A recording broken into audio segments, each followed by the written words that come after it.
transgresse l'interdiction. L'interdiction n'est là que pour être transgressée, peu importe qu'elle soit appliquée ou non. C'est avant l'interdit, il y a un avant l'interdit et un après l'interdit. Comme il y a un avant je t'aime, comme il y a un après je t'aime. C'est pas la même chose.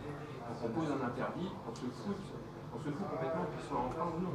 On le pose, il y a un avant et un après. Donc si cet interdit, c'est-à-dire la jouissance de des œuvres sur la sexualité, est transgressé ou non, il y a soit perdition, soit rachat. C'est là où j'entends la liaison entre la rédemption et maintenant, petite histoire pour résumer par l'image, et du coup ça sera par le récit, le recette. Ça parlait de...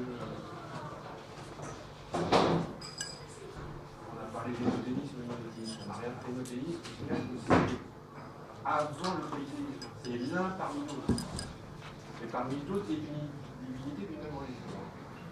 C'est pas un dieu parmi d'autres dieux, c'est monothéisme. C'est un dieu parmi d'autres dieux. Elle, parmi Baal et les autres. Donc, revenons à mon histoire, c'est-à-dire que je vous rappelle l'autre exemple de l'inceste. Il m'échappe, c'est il n'est pas incestueux, il faut quand même le savoir. Il n'est pas incestueux, il couche avec maman, mais il ne savait pas que c'était maman. C'est belle femme, c'est tout. Et il faut prendre la véritable histoire de l'inceste. C'est donc le mythe qui est raconté par Apollodore et qu'on retrouve chez Oswald, qui est le mythe de Mira. Mira, c'est la myrrhe, c'est le parfum qui rend amoureux. Donc à l'origine des désirs. Mira est issue, alors on ne connaît pas sa mère, mais elle a un père qui s'appelle Cyrinas. Selon Ovide, Théias selon Apollodore. Il sera de Chypre ou de Syrie selon qu'on est chez Apollodore ou chez Ovide. Et Cyrina est une très belle femme.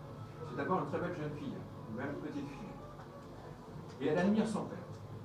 Elle passe son temps à regarder son père, à courir dans toutes les pièces du palais, à se mettre partout, à se cacher. Même quand elle n'a pas le droit de voir son père, elle va voir son père, elle est en admiration. Et elle va commencer à prendre des formes, et elle commence à être la plus belle femme, et nous dit Apollodore, elle a la peau douce, aussi douce que la soie. Elle commence à être enviée par tous les hommes, mais elle ne répond à aucun appel.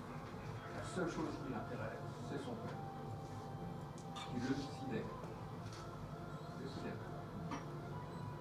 Et Aphrodite lui dit, en écoutant les dieux parlent, Aphrodite lui dit, tu dois trouver quelqu'un, c'est la règle que j'impose aux hommes, et que tu dois trouver un homme.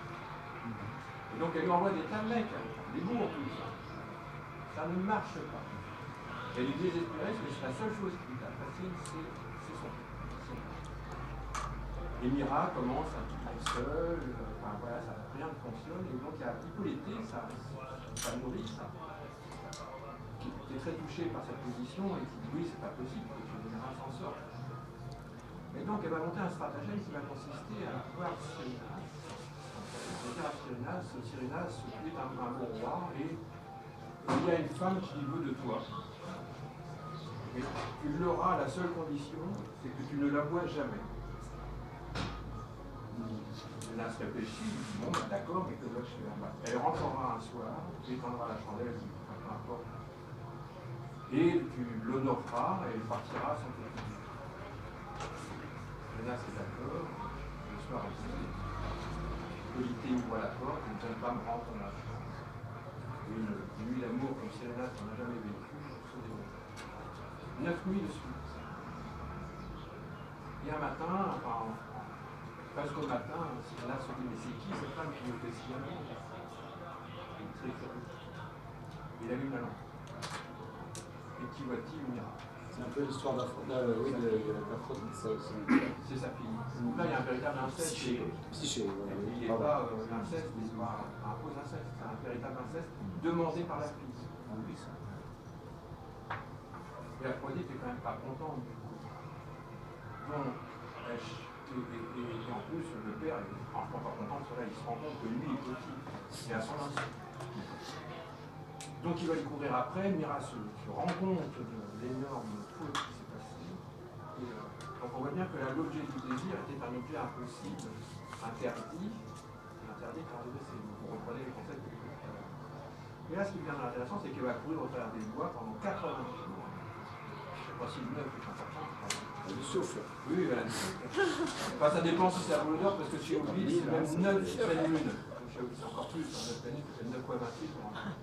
C'est 9 nuits, c'est sacré chez les Grecs. Ouais. Bon, toujours est-il que pour s'en sortir, les dieux vont être sympas avec elle, elle va s'écrouler d'épuisement et ils vont la transformer en arbre qui donnera effectivement la myrrhe. Ah, d'accord. Et donc c'est de la sève de cet arbre qu'aura la myrrhe qui est la myrrhe, c'est un des 5 éléments qui fait du don. Encore dans la théologie. Ce qui est très intéressant, c'est que cet arbre va grossir et il va accoucher d'un enfant. Comment s'appelle cet enfant? Si je traduis, il s'appelle mon maître. Vous allez comprendre l'important. Mon maître, il s'appelle Adonis. En hébreu, Adonai, Adonai. Le Dieu. Et Adonis, lui, alors, il faut finir l'histoire, parce que si on s'arrête là, c'est pas drôle. Adonis, bon, c'est le beau mec. Normal, il est une belle fille. Belle Adonis. Et là, Aphrodite sait qu'elle est quelque part un peu pas fautive, elle est pour quelque chose, et Zeus va imposer à Adonis de vivre un tiers de l'année avec. Non, voilà, Adonis va protéger, Aphrodite va protéger Adonis, et pour vraiment le protéger, il va le mettre dans une boîte et puis la Perséphone pour qu'il soit caché et que personne, aucune autre femme ne puisse le prendre. Ça se passe mal, donc Zeus dit bon, allez, les filles, vous arrêtez. Calmer. Donc un tiers du temps de l'année c'est Aphrodite, l'autre tiers du temps de l'année c'est Perséphone, et un tiers c'est Adonis qui choisit. Et évidemment, Adonis va choisir Aphrodite. Perséphone est un peu pas présente si le tiers du temps est avec lui. Et là on verra, bon, finalement après c'est le culte d'Adonis qui va naître, etc., etc. Donc on voit bien que ça reprend ce objet des trois mots qui est associé dans ce projet, c'est la question qui est perdition, rédemption, désir. On voit bien que le désir, d'un côté quand il est refoulé, accepté et transgressé, amène soit à la perdition de l'ira, mais sa rédemption, ça sera d'être la raison même d'être amoureux, c'est-à-dire l'époux du parfum. Vous oubliez que le parfum est un filtre d'amour. C'est avec ça que il n'y a pas d'amour sans filtre, il n'y a pas d'amour sans cause d'amour. L'amour, ça ne vient pas comme ça. Il y a des filtres d'amour. Et en même temps, il y a rédemption dans la mesure où Adonis deviendra l'amant d'Aphrodite au détriment de tous les autres amants possibles et au grand bénéfice des Païstos, sur l'arrivée d'Aphrodite. Ne voilà qu'un seul amant chez sa femme. Ça va un peu rassurer. Chez les Grecs, sont des et donc on voit bien que le désir, selon, peu importe qu'il soit transgressé ou non transgressé, de toute façon, ce n'est pas le problème de ça. C'est-à-dire que le problème de la jouissance, enfin, c'est pas le désir, c'est la jouissance, l'accès au désir, qu'il soit transgressé ou non, n'amène ni à la perdition, ni à la rédemption, il amène les deux. D'après ce que nous disons, moi je trouve que ça fait intéressant. Et on n'a pas besoin. Et alors il y a peut-être qui dira la suite de ça, et on comprendra. Ne désire que ce qui dépend de toi. Tu verras, il n'avait pas été aidé par l'autorité de sa servante, l'histoire de ce qu'on a passé. Voilà comment la et la psychanalyse se base sur l'histoire de C'est très intéressant. C'est pas l'éclairage. Il n'est pas très connu, d'ailleurs, c'est bien, parce qu'il est vraiment très éclairant pour notre sujet. Il me fait penser à un mythe beaucoup plus connu, un récit, c'est un petit peu la Genèse, on avait vu le mois dernier. C'est très différent, mais en même temps, il y a quand même l'interdit. C'est vrai, je te rejoins complètement. Le désir est né de l'interdit, il me semble. Sinon, c'est l'interdit. Besoin. Voilà, l'inverse. L'interdit, c'est la capacité de supporter l'impossible. Oui. C'est-à-dire, je ne dis pas que quelque chose est impossible, je dis qu'il est interdit. Sinon, je ne supporterai pas. Oui, ça c'est l'autre versant. Mais effectivement, à mon avis, on peut aller dans les deux sens parce que le désir est toujours quelque part une chose est plus désirable quand elle est interdite. Voilà. C'est aussi un stimulant pour le désir. Ah oui, bien sûr. C'est une indication aussi à la transgression. Le pécat fortitaire de Dans le Luther. concept de départ, tu viens de dire le désir est un objet impossible à atteindre parce qu'il était l'objet du désir. Et le remplacement d'un objet permanent dans le désir. Connotation presque la Daniel. C'est de la musique. Oui, j'ai vu. Oui, alors j'ai Moi, je répondrais un peu différemment à ce titre.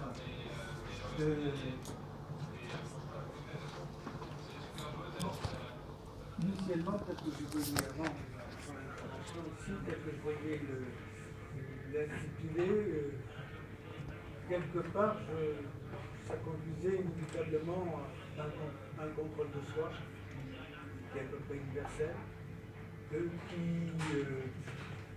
peut se traduire en Occident aussi par la prudence, Aristote, qui est aussi chez les épicuriens, le bonheur, il ne faut pas d'excès, etc.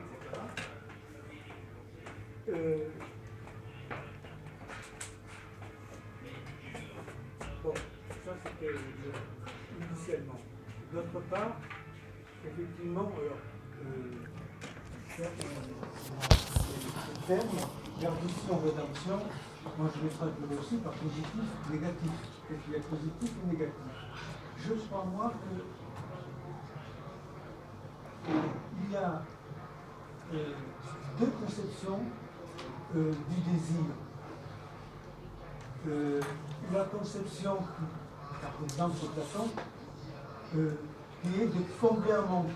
Et je pense que toute la discussion là, on est en train de combler un manque. Par contre, Spinoza, c'est quand même plus complexe. Spinoza, c'est quand même quelque part arriver, pas simplement à l'épanouissement, mais à la potentialité, à la puissance, aller au-delà de ce que l'on est, réaliser sa puissance. Et parfois même, moi je sens que parfois j'ai des bouffées de plaisir sans obligatoirement vouloir combler un manque. Ça peut venir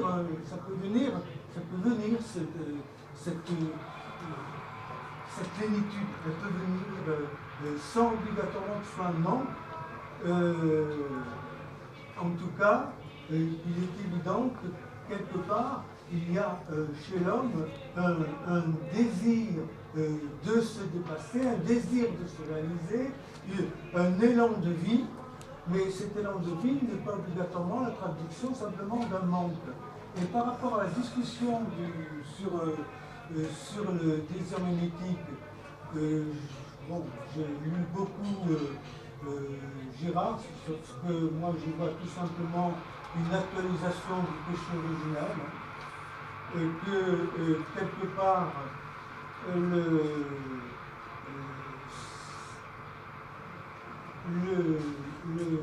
désir, l'imitation, c'est tout simplement une possibilité de communiquer, de communiquer avec l'autre, de rentrer dans la vie, on rentre dans la vie en imitant. On rentre, je m'excuse, mais si vous parlez, c'est que vous avez imité. Hein. Bon.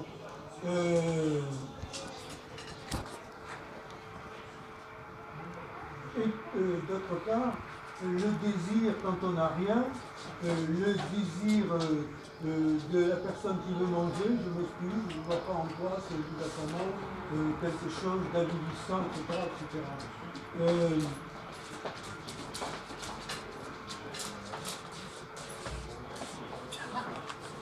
Quelque part, finalement, effectivement, il y a sans doute, alors, par rapport à la présentation du Gérard, il y a sans doute deux notions deux formes de mimétique. Moi, je les ramènerai tout simplement deux manières de désir. le désir combler un manque, comme ça, vouloir être comme l'autre, etc. Ou le désir aller vers la réalisation de soi.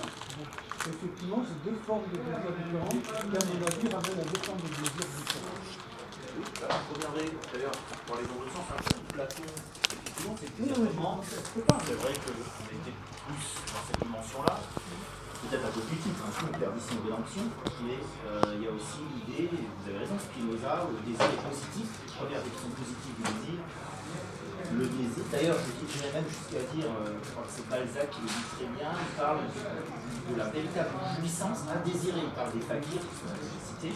Je crois que c'est dans la Duchesse de Langeais, c'est un très beau passage de Balzac. Il parle de ce fakir, finalement, ce que vous avez dit me faisait penser à ce fakir, qu'il a une véritable jouissance à désirer.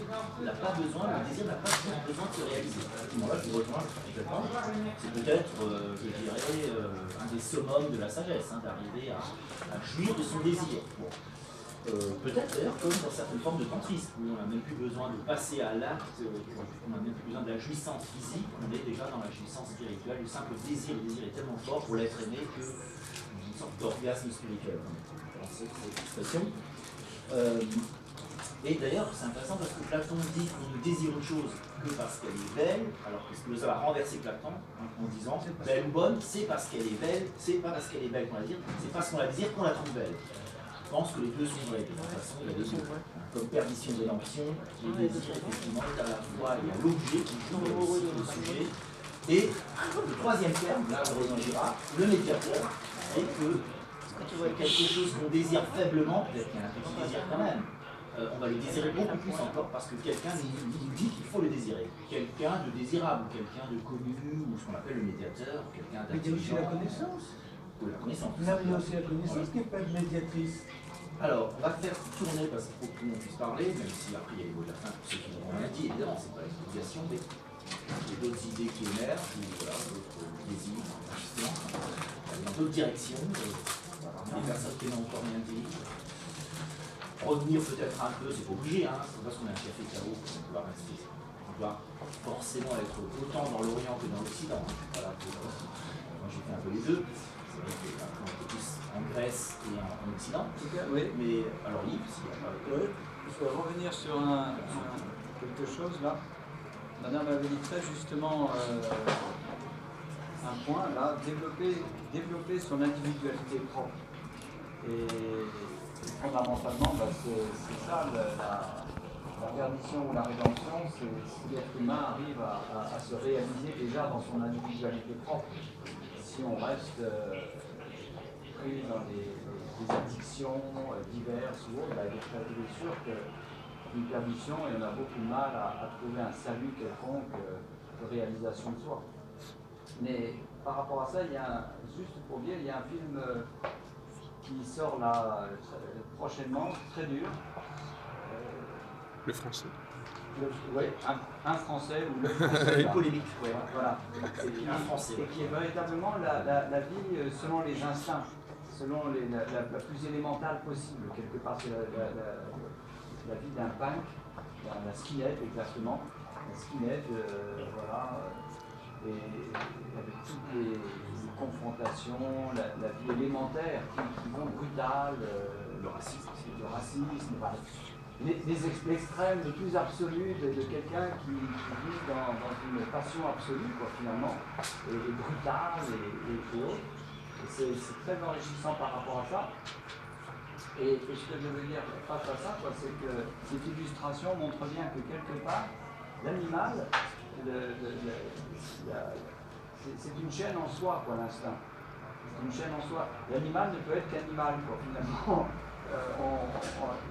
Alors, c'est joli, les animaux, bien sûr, oui, on a une certaine affectivité pour les animaux en général, mais le monde animal est quand même très élémentaire, quoi. Quand on voit, ils sont tellement pris dans leurs instincts, dans leur nécessité immédiate de survivre, de défendre leur territoire, etc. Et dans ce film, juste un Français, ou le Français... Un Français. C'est assez un français aussi, mais c'est pas très connu, hein, le réalisateur. réalisateur. Alors, je sais pas, ça va être un grand film, mais en tout cas, les quelques extraits de lui sont choc fort. Moi, je trouvais ça me parlait beaucoup par rapport à ce thème, quoi.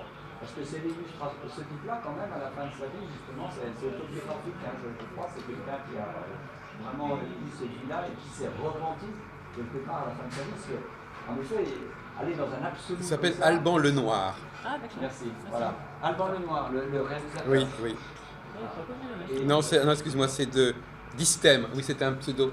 Il s'appelle Distem. En un seul mot. Il n'a pas de prénom, Et le c'est fait Distem. de vivre dans un- D-I-S-T-E-M-E. Voilà, le système. Ouais. Il vit dans un absolu total de passion, de violence, mais lui-même n'a pas tenu à ce. Parce que quelque part, il y a quand même, je vois, une autre dimension, un désir de rédemption, un désir de paix, d'accomplissement chez l'être humain. Deux femmes qui ont parlé dans cette Voilà, c'est une petite parenthèse. Là, d'ailleurs, Si, si, c'est plus le désir perdition. Oui, Quoique, il y a peut-être une rédemption. bah oui, pour ce type-là, apparemment, il y a eu une sorte de rédemption. quand C'est un même. peu American History français, j'ai l'impression. Voilà. Pour ceux qui ont vu le film américain, Narcisse qui se répand à la fin. C'est que c'est pas Je la pense qu'il y a un petit plagiat peut-être aussi. Un très bon film américain, il me semble. Un punk américain sorti en Oui, mais n'empêche que statistiquement, c'est comme ça. Alors, est-ce qu'il y a des personnes qui n'ont pas encore parlé qui ont pas parlé? Sinon, je la redonne à Maxime. Oui, on va tourner un petit peu, qui est des personnes qui veulent rajouter des choses sur le design. N'ayez pas peur, c'est vrai qu'on a eu des choses assez très intéressantes et ramener des choses sur Terre un petit peu. Pas comme il l'a fait un petit peu, il avait fait un film. Voilà. On n'est pas obligé d'être toujours dans les philosophes, parce que des pages. Alors, il prend la parole. Ouais. Alors, on revient. Sinon, Je pense qu'il nous a un peu plus. C'est une erreur. Enfin, c'est pas une erreur, c'est justement dit, mais quand tu dis le désir est l'essence de l'homme, ça veut dire que le désir serait une possibilité de définition de l'homme, et non pas une possibilité de définition du désir. Parce que quand on dit le désir est l'essence de l'homme, on ne sait toujours pas ce qu'est le désir. Ni l'un ni l'autre. Voilà. En revanche, éthique 3, proposition solidaire. Le désir et l'appétit accompagnés de la conscience de lui. Là, on sait ce que c'est. Le désir et l'appétit. Éthique 3, le désir s'apparaît à lui. Ça veut dire que le désir s'apparaît à lui. Et c'est le lieu de la volonté de Dieu. C'est comme ça qu'il apparaît. On voit que c'est spinoziste la démarche. Parce que c'est quoi la démarche de Spinoza? C'est non pas se connaître. Spinoza, c'est pas son propos. C'est connaître. C'est connaître la cause première. Donc c'est connaître quelles sont les causes de mes affects afin de vivre dans cette affective. Et il sait très bien que c'est un inatteignable, ça rejoint la proposition. Le désir, c'est un objet auquel il s'atteint comment? Par la connaissance de quoi? On voit que le désir, si c'est l'essence de l'homme, ça veut dire que l'acte, chercher à atteindre la connaissance de l'homme et la défense de l'homme. L'homme ne sera homme, jamais l'homme. La seule condition, c'est qu'il atteint la connaissance du troisième type ou du troisième genre selon la définition.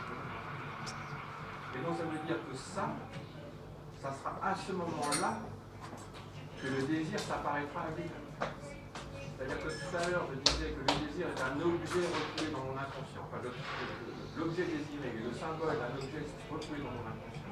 Cet objet refoulé dans l'inconscient pour Spinoza qui parle déjà de choses comme ça. Paul a beaucoup à apprendre de Spinoza. C'est effectivement par la connaissance que j'ai l'acquérir et par la démobilisation de mes affects. C'est-à-dire que, effectivement, Spinoza permet de ne pas confondre désir et besoin, c'est-à-dire j'ai désir à manger, non, j'ai jamais désiré manger. Je désire aller cœur au chocolat, parce que j'ai besoin de manger. Spinoza, si on a bien lu, permet de faire cette distinction. Et là, on s'apercevra aussi chez lui que donc le désir de Dieu, parce qu'il s'agit de ça, l'essence ultime, est inatteignable. Ce qui fait qu'on amène à l'athéisme soi-disant spinoziste, qui est complètement faux quand on dit bien. Ça n'est pas un athée. Il dit simplement que et c'est peut-être là qu'il faut entendre le mot de rédemption, c'est-à-dire que la rédemption est elle-même inatteignable. Alors, le christianisme, lui, il a joué la beauté en touche, parce qu'il a ce génie de l'incarnation. C'est une régression culturelle, mais c'est une grande avancée théologique. Mais, donc il y aura une vision différente. Et sur la propos du désir, quand on prend le désir et l'essence de l'homme, et qu'on sait que le désir est l'appétit accompagné de la conscience de lui-même. C'est juste la correction sur l'apport en plus. D'ailleurs, il parlera de béatitude. Justement, cette rédemption du désir est l'état de béatitude. Un très beau terme, qui pour moi d'ailleurs est le terme, pour faire un petit point avec l'Orient, traduirait le mieux en français la notion de nirvana. Béatitude au sens de Spinoza. Parce qu'on dit que Spinoza a un côté oriental. Il me semble, c'est le meilleur terme français pour essayer en tout cas de traduire ce mot intraduisible de nirvana. Spinoza, la jouissance, c'est le contrôle des affects. C'est ça, la jouissance, c'est ça. Alors, On revient alors à Jacques. oui, parce qu'en fin de compte, j'ai posé. Alors, pour distinguer le désir, les deux types de désir, enfin, c'est-à-dire le désir mimétique et l'autre désir qui serait plus authentique. Je crois que le critère, c'est que l'un renvoie au passé, à quelque chose qui est déjà là. Si je veux imiter l'autre, c'est que ça s'est déjà produit. Donc je veux perpétuer un passé en ma faveur, mais c'est quelque chose qui a déjà eu lieu. Alors que l'autre désir, c'est le désir de quelque chose qui n'a pas encore eu lieu, qui n'est pas encore advenu. Hein? Alors, je ne sais pas si vous voyez ce que je veux dire. Alors, par exemple, on dit que je suis misogyne. Effectivement, je vais quand même prendre un exemple à propos des femmes, parce qu'on n'a pas parlé des femmes. Mais le désir... Comment ? Un peu avec Schopenhauer, mais c'est vrai que le désir, la façon dont les femmes se représentent le futur est très fortement marquée par le passé. Ce que les hommes ont fait ou ont eu, nous voulons l'avoir aussi. Donc effectivement, ce n'est pas un futur nouveau, ou plutôt la nouveauté de ce futur, c'est d'avoir ce qui était réservé aux hommes. Mais c'est quand même pas un futur nouveau. C'est simplement, on veut la même chose que l'autre. Alors que le futur masculin, un physicien ou un musicien, il ne va pas être dans la volonté de retrouver le passé. Il va devoir réellement innover, c'est-à-dire qu'il va faire quelque chose qui n'a pas encore eu lieu. Et c'est là qu'il y a une authenticité, effectivement. C'est-à-dire que l'authenticité ne peut se situer, paradoxalement, que dans le désir de quelque chose qui n'a pas encore eu lieu, qui ne s'est pas encore produit et qui ne s'est pas encore manifesté. Alors que le désir mimétique, c'est déjà du manifesté. C'est quelque chose qui s'est produit, pas pour moi, mais l'autre l'a eu, et moi je veux la même chose que l'autre, que ce qu'a eu l'autre. Donc voyez-vous, c'est-à-dire qu'effectivement, donc le critère, c'est un critère temporel. C'est-à-dire effectivement, c'est le critère de est-ce que je veux parce que finalement, on entend souvent parler du progrès. Mais quand on analyse ce que les gens entendent par le progrès, souvent ce progrès, c'est je veux avoir ce que l'autre a déjà eu.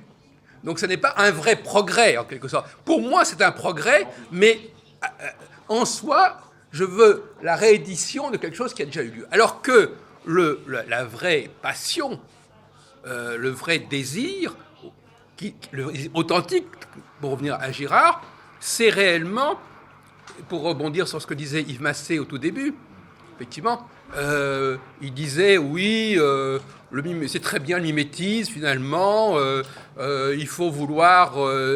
il a fait une sorte de contre-apologie.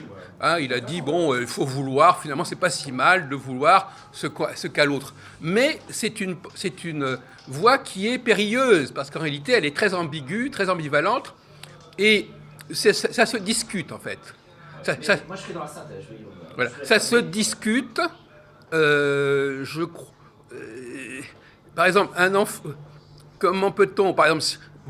c'est-à-dire, je veux à la fois ce que fait l'autre, mais je ne vais pas reproduire ce qu'il a fait. Je veux retrouver les sensations qu'il a eues. Or, par exemple, si je veux être Beethoven aujourd'hui, ça ne va pas être en faisant du Beethoven. C'est en étant face à un inconnu. Donc finalement, l'inconnu, c'est finalement le problème numéro un. Être devant l'inconnu, c'est ça le désir authentique. C'est-à-dire, je veux quelque chose qui n'a pas encore eu lieu, mais je veux quelque chose, à dire qu'il n'a pas eu lieu, mais que d'autres personnes ont connu avant moi. Je veux connaître ce désir, ce vertige face à l'inconnu, mais c'est un vertige face à l'inconnu. Ça n'est pas simplement une simple imitation de ce que l'autre a obtenu ou a trouvé. Oui, j'entends bien ton éloge de la nouveauté, et je suis tout à fait d'accord sur tout, mais je pense qu'en même temps, je suis aussi d'accord avec ce qu'avait dit Yves avant, et plus dans une sorte d'éloge, effectivement, d'un certain mimétisme, d'un certain conservatisme, dans un progressisme. Mais les deux peuvent être dangereux. Effectivement, le conservatisme peut être dangereux, c'est un retour à des formes primitives, si je puis dire, de développement, à la pensée archaïque, donc un retour en arrière, comme on dit. Alors que là, ton idée est intéressante, mais ça peut aussi être l'utopie, justement. Je dirais qu'à la limite, le danger, pour prendre deux gros mots, si je puis dire, le danger du retour en arrière, ça serait le nazisme, tout ce côté bestial, etc. Bon, ça c'est le danger, effectivement, la perdition de ce type de désir. Mais il y a aussi une perdition possible dans le désir de nouveauté, ça peut être l'homme nouveau des communistes, de Staline. Ça c'est quand même une vision futuriste qui donnera des choses. D'ailleurs, pour terminer, c'est aussi la problématique de l'avoir et de l'être. Hein, le désir mimétique, c'est celui de je veux l'avoir, et l'autre, c'est un désir ontologique, c'est-à-dire que je veux me retrouver dans cette puissance non formulée, non manifestée, avoir cette espèce de vertige de tous les possibles, et pas du tout être programmé, déterminé par quelque chose qui est déjà advenu. Oui, non, mais tout à fait d'accord. Ton analyse me semble très intéressante, très pertinente. Simplement, au niveau de la valeur morale, si je puis dire, perdition et rédemption, effectivement, c'est essentiellement des concepts théologiques, d'accord avec Maxime, mais on peut leur donner aussi une portée morale, d'une manière générale, parce que morale et théologique, on est comme des ponts. Et moralement, le futur peut être tout aussi dangereux, enfin l'envie de futur peut être tout aussi dangereux que l'envie de passé, le désir, donc même si on peut le valoriser davantage, parce qu'il y a un côté audacieux, etc., mais à mon avis, c'est pas voilà, il n'y a pas de différence au niveau de la valeur morale. Ceci dit, sur le fond, vouloir restituer le passé, ça peut être extrêmement dangereux aussi. Les deux, oui, vouloir restituer le passé peut être dangereux. Parce que ça peut être quand même décadent et sclérosant. Se couper des racines du passé, sous prétexte de nouveauté, d'innovation, peut aussi être très dangereux. Donc il faut un juste milieu, comme on disait tout à l'heure, avec la belle métaphore du bout de bois sur le fleuve. Je reviens à mon Bouddha, que j'aime beaucoup, vous l'aurez compris.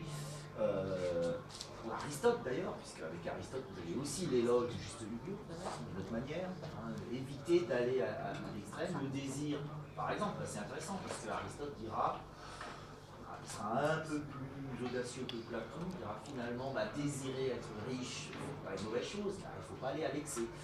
Désirer être en bonne santé, vivre le plus longtemps possible, donc ces désirs matériels si on peut dire, quelque part Aristote les réhabilite aussi. Il a un côté très concret. D'ailleurs, il y a le célèbre peinture de Raphaël avec Platon qui a le doigt levé vers le ciel et Aristote vers la terre. En fait, il faut les deux. Toujours. Moi, c'est vrai que ça peut sembler un petit peu consensuel, mais je pense que souvent la voie du milieu est la bonne. Mais bon, après, c'est important de comprendre et de ne pas être uniquement dans ce qui est bon ou mauvais. Dans un débat intellectuel, évidemment, on parle au-delà de ce qui est bon ou mauvais. On va vers Il y a la fameuse formule, il n'est pas nécessaire d'espérer pour entreprendre et de réussir pour persévérer. C'est-à-dire qu'effectivement, le danger, bon. On va passer d'abord par monsieur, qui a pas beaucoup parlé. Ceux qui n'ont pas parlé sont prioritaires, je le rappelle, si vous voulez dire quelque chose, sinon c'est bien. Vous pouvez garder un petit mot en mot de la fin aussi, si vous préférez. Monsieur, oui. Et rappelez votre prénom. Guy, et ensuite Maxime.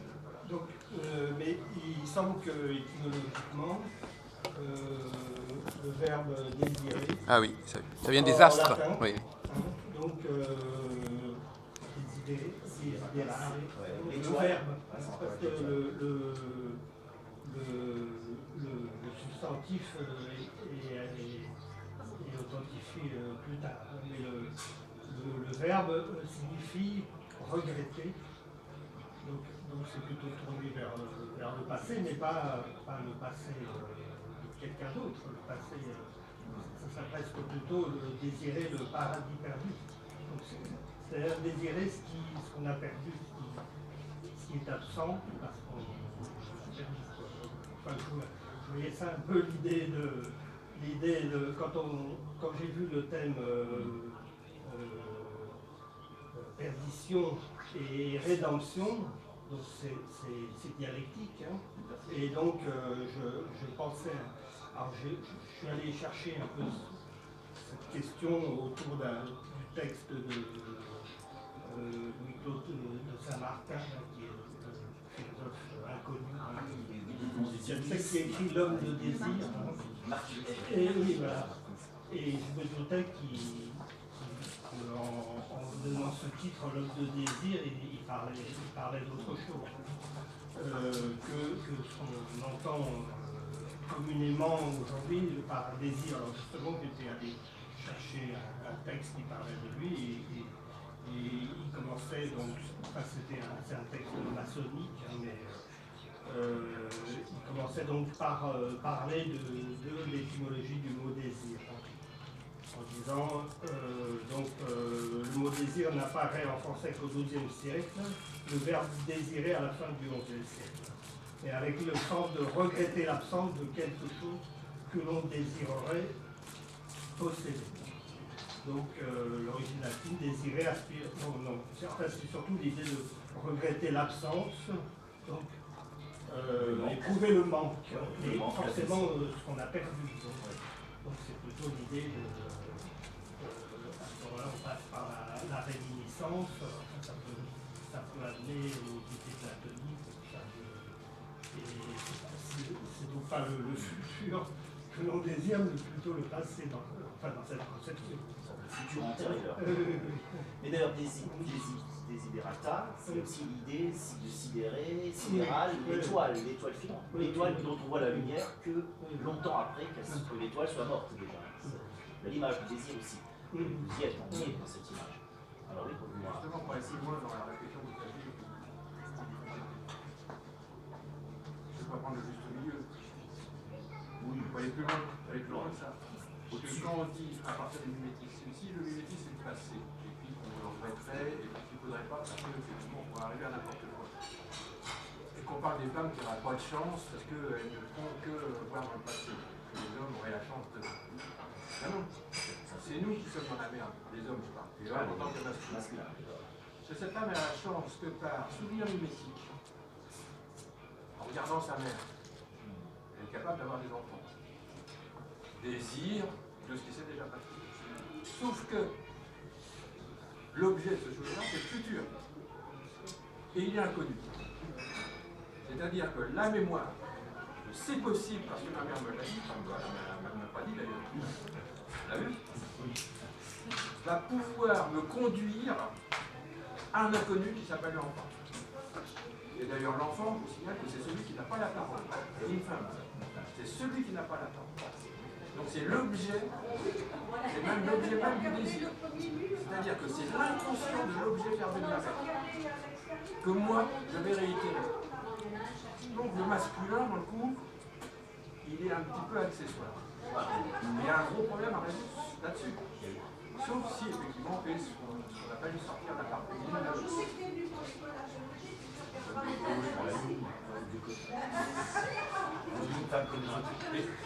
Ce qu'il y a, c'est qu'il n'y a pas de juste milieu. C'est que le désir et le mythe de Mira, le désir, c'est étonnant d'ailleurs que dans le mythe de Mira, le nom de la mère ne soit pas nommé. On ne sait pas qui est la mère de Mira. C'est peut-être pour ça qu'elle est incestueuse. En revanche, le mimétisme fait que je fais comme ma mère ou toutes les autres femmes. Mais cela me conduit à une méconnaissance du futur. Je vais connaître l'objet qui va sortir. Mais qui me prédit de ce qui sera? Rien. Donc, pure inconnue. C'est pure chose qui est inaccessible. Donc on voit bien que si on est l'acadien à partir de Freud, le désir c'est vraiment cet objet du manque. Et les enfants c'est désastreux. C'est désastreux. Désastreux. ça c'est chocolat, ouais. faire. Désastreux. Je peux l'avoir apprécié là. Virgule aussi. Pas d'être. Parce que, oui, le problème de l'ensemble, c'est quelqu'un, c'est comme il n'a pas la parole, il ne peut pas faire dire les conneries qu'on dit. Donc on voit bien que le processus de départ sur l'essence même du désir qui étant l'objet on pourrait reprendre chez les thèses acadiennes et pauliennes, effectivement, et là c'est plus du côté, je dis, vraiment du côté général, c'est-à-dire que le mimétisme fait que je peux construire l'inconnu de mon avenir. Mireille, la grande oubliée de la psychanalyse. Et ça, c'est un C'est un complexe de miracle. C'est un sacré coup de génie. Un sacré coup de génie. Ah bah oui. Miracle, c'est super intéressant. Ah, c'est intéressant, hein. Ah oui. Non mais que Freud n'ait pas connu ce mythe, c'est dommage. Ou alors il n'a pas voulu. Ça l'a pas arrangé. Oui, alors, à ton avis, pourquoi on ne parle pas de la mère de Mireille? Ah, je sais pas. C'est un mystère. Je m'appelle ni Freud ni Lacan. D'accord. Oh, tu pourrais avoir un avis. Tu pourrais avoir un avis. J'ai pas d'avis sur vous, j'ai vu des livres. J'avais pas d'avis. C'est pas évident. Non, non. Aucun avis, personne. Ouais, d'accord. Alors, avant les mots de la fin, priorité à des personnes qui n'ont pas encore parlé. Je ne sais pas si vous voulez dire quelque chose. Par exemple, Margot, je ne sais pas si vous quelque chose. Et cette dame, Voilà. Écoutez, on peut venir aussi pour le plaisir d'écouter. C'est des choses très intéressantes que vous dites par les uns et les autres. Donc, s'il n'y a pas de parole, on va redonner. je voudrais rebondir sur ce qu'a dit Maxime. Ça va peut-être pas plaire à tout le monde, mais là on a une sorte de mythe. Vous savez que ce fameux mythe de la femme qui donne la vie, etc. Bon, alors c'est redondant et rebondissant depuis toujours. Pourtant, Mais la réalité. comment? C'est pourtant la réalité. Non, ça n'est pas une réalité. C'est la réalité. Il permettrait d'avoir un autre éclairage sur ce sujet que la réalité. Parce que la réalité, effectivement, qu'est-ce que c'est la réalité? Bon, si je dis par exemple, il y a l'obélisque de la Concorde, c'est une réalité. Maintenant, savoir d'où vient cet obélisque, c'est une autre question. Donc la réalité, elle est là, mais d'où ça vient, hein? Donc il y a toujours le problème de la provenance. Bon. Et la provenance met complètement en perspective la réalité. Et en fin de compte, la vraie question qu'on doit se poser toujours, c'est d'où ça vient. Et donc la réalité, vous m'excuserez, mais ça ne veut pas dire grand-chose. Hein. Bon. Non, mais d'accord, mais ça n'empêche pas. Non, je suis désolé, tant qu'on n'a pas résolu le problème. Alors la provenance, on la connaît la provenance. On la connaît la provenance. Hein? Ah bon, alors on la connaît. Bon, donc il y a une mauvaise foi à insister sur cet aspect-là, alors qu'on sait très bien en réalité ce qu'il en est. En réalité, on sait très bien comment ça a commencé. Bon, ça a commencé par la conception. On est bien d'accord là-dessus, c'est bien. Je crois que tu me voyais où je voulais en venir. Bon, alors je voudrais quand même, c'est d'ouvrir des portes ouvertes. Pourquoi certaines personnes veulent à tout prix mettre l'accent sur le point d'arrivée et non pas sur le point de départ. C'est pas tout à fait neutre. Hein, bon. Et alors, à ce sujet, je dirais que précisément, je crois que ce n'est pas du tout la clé du féminin que de réfléchir sur cette dimension de l'arrivée. Je dirais au contraire qu'en fin de compte, c'est dans ces moments-là, et d'ailleurs on le sait très bien, puisque en 1974, on a voté la loi sur l'IVG. Bon, donc c'est pas par hasard. Hein. Ça veut dire que les femmes savent très bien que c'est un fardeau, que c'est pesant, que de devoir gérer ce lourd travail de 9 mois, etc. Donc ça n'est pas une sinécure. Hein, Quand il y en a trop, je précise. Bon. Non, mais même, ça n'est pas une sinécure. Donc je dis qu'en réalité, en fin de compte, les femmes savent très bien qu'elles sont instrumentalisées et instrumentées par les hommes quand elles font ce travail-là. Et donc, par conséquent, il faut... cet argument, il se dégonfle tout seul. Hein. Désolé. Bon, voilà. Alors donc, voilà. Non, mais... Bon, alors, je sais bien, vous connaissez la formule, on regarde là où ça apparaît, mais en fin de compte, je crois que ça ne change pas du tout mon analyse, d'autant plus que la différence entre on revient à ce qu'on disait l'autre jour à Antoinette Fouque qui opposait génialité et génitalité. Voilà. Et elle voulait que ce soit que la génitalité soit réévaluée pour faire pendant à la génialité. Mais c'était tout à fait cohérent parce qu'elle ne disait pas que les deux se confondaient, mais qu'il fallait les estimer toutes les deux. C'est pas tout à fait la même démarche. Bon. Alors je terminerai, je ne veux pas monopoliser, mais enfin, en disant que le processus, c'est un processus fonctionnel. C'est-à-dire que le fait de faire un enfant, c'est fonctionnel. Ça ne relève pas d'une véritable créativité au sens d'un Beethoven qui composerait une. Vous me permettez ? Ce n'est pas, non, c'est un jeu de mots, c'est un jeu de mots, une création. Ce n'est pas une création, c'est une fonctionnalité, tout comme, par exemple, quand je déclenche un DVD et que ce DVD va se jouer jusqu'à la fin, c'est une fonctionnalité. Alors, effectivement, Maxime a raison de dire qu'on ne sait pas ce que va devenir l'enfant, c'est clair, mais néanmoins, c'est un enfant, au niveau anatomique, c'est quelque chose qui est bien défini, on sait que ça va être un être humain supplémentaire. Maintenant, ce qu'il va devenir ou pas, c'est un autre problème aussi, on peut dire que le jardinier ne sait pas non plus que... Non. Donc en réalité, ça n'a rien à voir, cette inconnue de l'enfant qui anatomiquement, il est ce qu'il est, avec la créativité véritablement authentique de l'œuvre nouvelle, etc. Je crois que c'est un amalgame tout à fait inacceptable. Oui, non, c'est une métaphore. Voilà. C'est juste une métaphore. Oui. On est bien d'accord. Comme d'ailleurs quand Diotime, la seule femme dans le banquet, dit que aimer, c'est enfanter dans le beau. On a souvent mal compris cette phrase. Bon, c'est la question.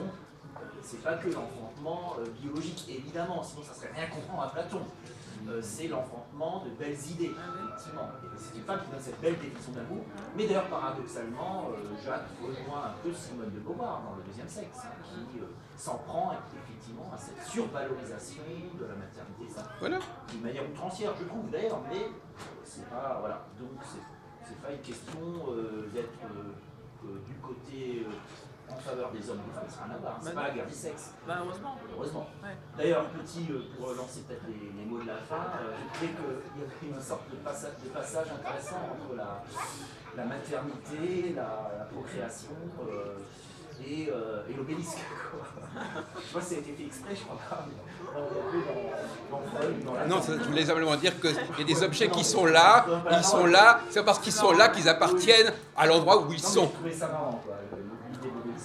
C'est ce que j'appelle une tête de pont. Alors, il reste juste 3-4 minutes avant les mots de la fin, donc ça peut être une prise de parole avant les mots de la fin, sinon c'est les mots de la fin. Alors oui, 2 minutes avant Maxime, et après ce sera les mots de la fin. Pour clore le débat avant le vote du sujet.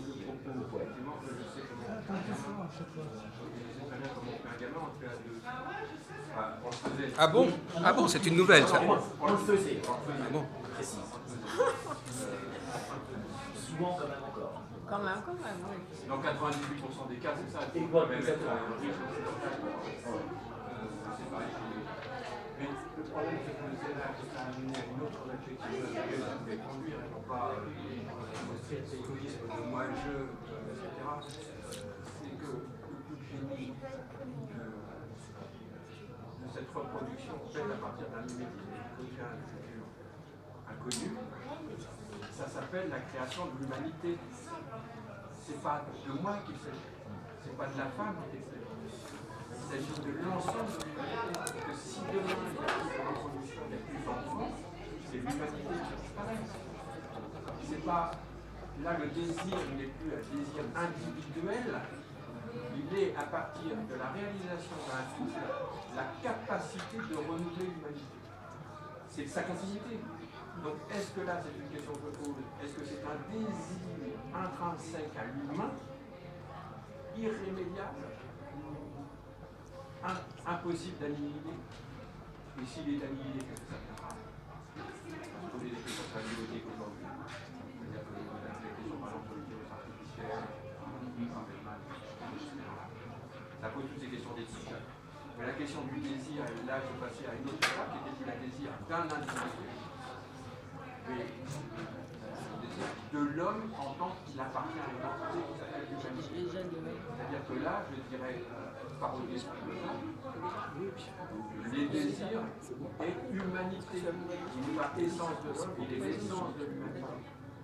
Là, je parle à propos de passé futur. Parce qu'effectivement, on peut dire, bon, après moi le déluge, ça peut se dire.